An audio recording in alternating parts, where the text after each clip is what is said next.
Hello, and welcome again to AskIntegralExperts.com. I'm Doc Barham, your host, also owner and founder of Full Spectrum Coaching and Consulting. And I'm Michael Richardson, author of Suicide Dictionary. And today we're speaking with our good friend and author, Mick Quinn. Mick is the author of The Uncommon Path.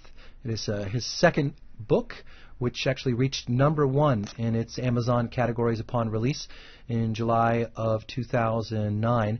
And Mick is the Irish-born author of The Uncommon Path. He's also a mentor coach, and together with his wife, Deborah Prieto, they offer a transformative process that combines practical exercises from The Uncommon Path, core aspects of Ken Wilber's integral theory, with Genpo Roshi's big mind process, spiral dynamics, and the teachings of evolutionary enlightenment.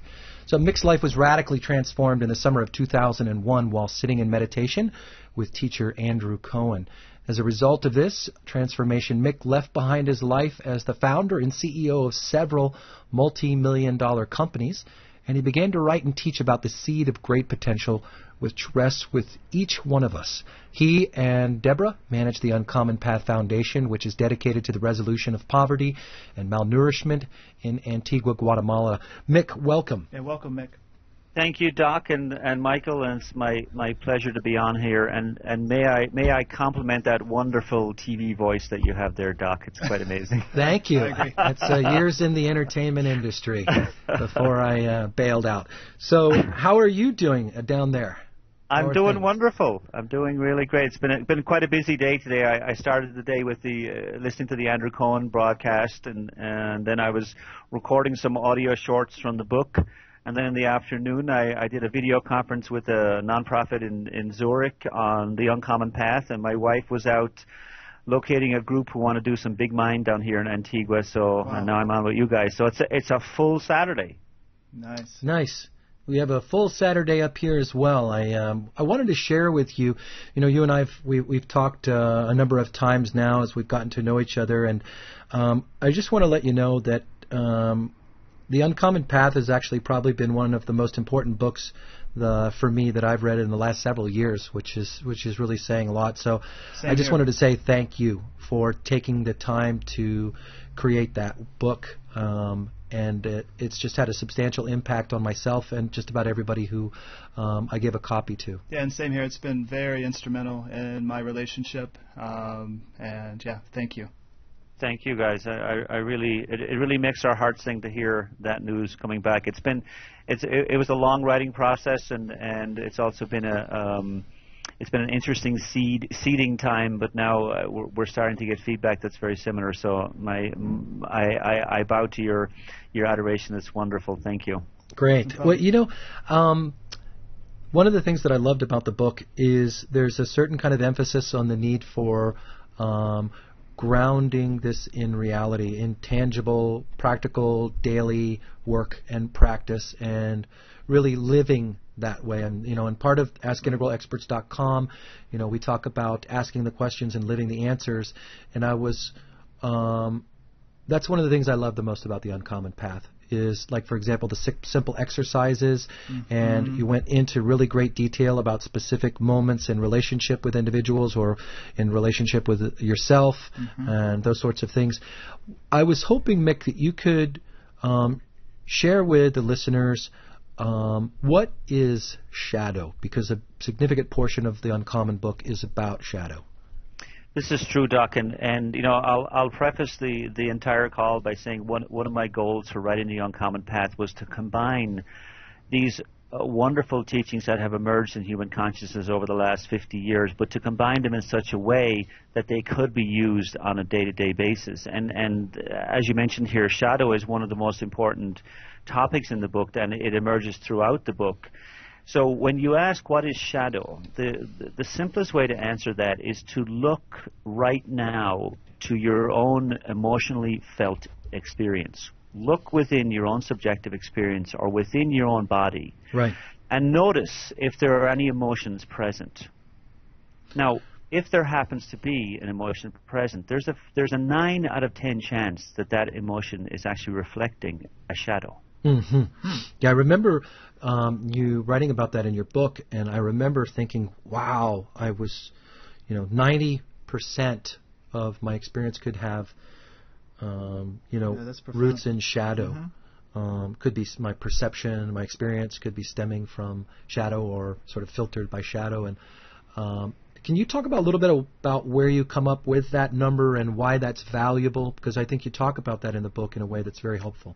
I do. Well, I borrowed this from Ken Wilber and the group over at the Integral Institute, who seem to have done a tremendous amount of work of this. And I think Ken wrote about this in Integral Spirituality back in 2006. Right. And what I wanted to do was to take that work and make it to ground it really, so that a reader or a person could really understand their own emotional experience, but understand it in such a way that it would be able to relieve them of suffering and also to relieve other people of suffering, but on a moment-to-moment basis.